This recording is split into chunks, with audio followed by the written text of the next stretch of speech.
पड़ा रही हो तू सहाय मेरा बुधिया बेटी तोहर जुड़ाबो ना जाने चाहे।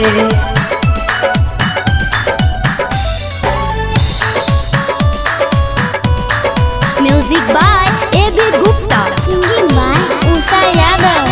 तोहरे भरोसे दुर्गा मैया झिझिया बनली आई है, दुर्गा मैया झिझिया बनली आई है, दुर्गा मैया झिझिया पड़ा रही हो तू सहाय मेरा बुधिया बेटी तोहर झिझियो ना जाने चाहे। दुर्गा मैया झिझिया पड़ा रही हो तू सहाय बुधिया बेटी तोहर झिझियो ना जाने चाहे।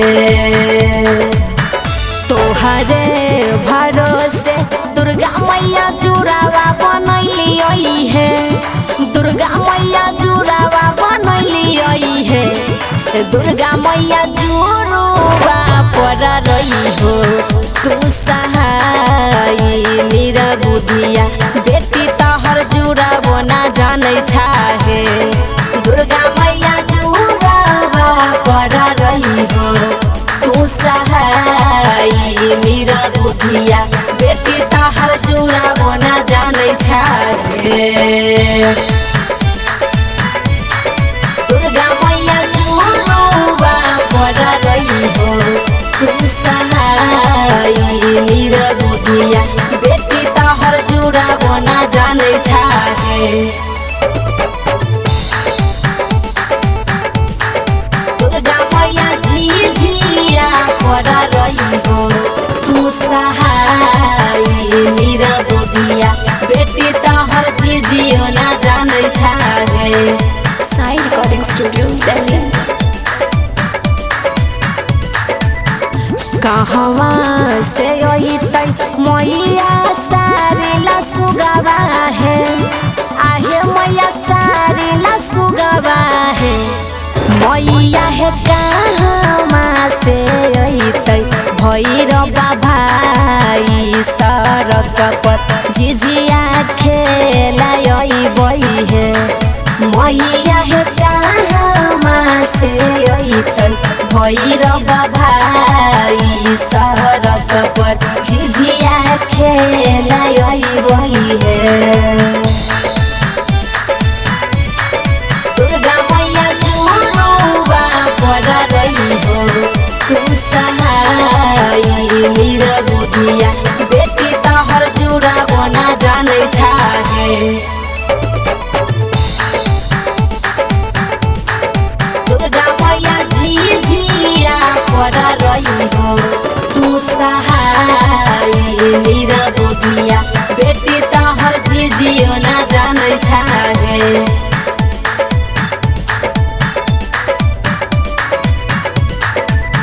ससुरे से अइतै मैया सारेला सुगवा है, आहे मैया सारेला सुगवा है, मैया है नहीं रे से अइतै भैरवा भाई सड़क पर झिझिया खेला अइबै है, मैया है नहीं रे से अइतै भैरवा भाई सड़क पर झिझिया खेला अइबै है। दुर्गा मैया जुड़वा पड़ा रही हो तू सहाय मेरा बुधिया बेटी तोहर जुड़ाबो ना जाने चाहे।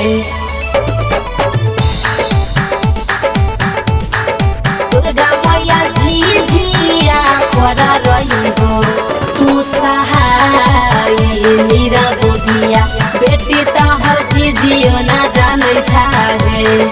साई रिकॉर्डिंग स्टूडियो दिल्ली।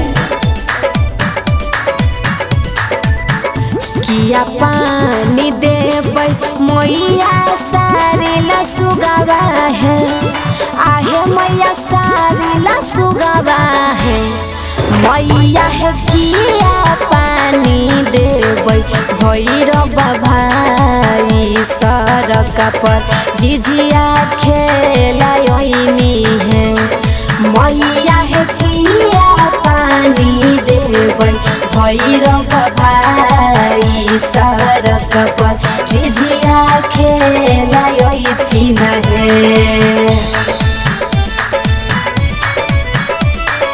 दुर्गा मैया जुड़ुआ पर रही हो तू सहाय मेरा बुधिया बेटी तहर जुड़ाबो ना जाने छाहे।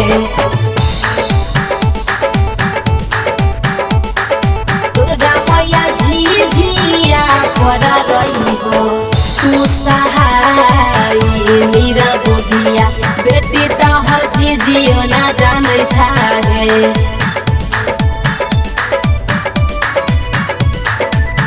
झाड़ी पानी देबै मैया सारेला सुगावा है।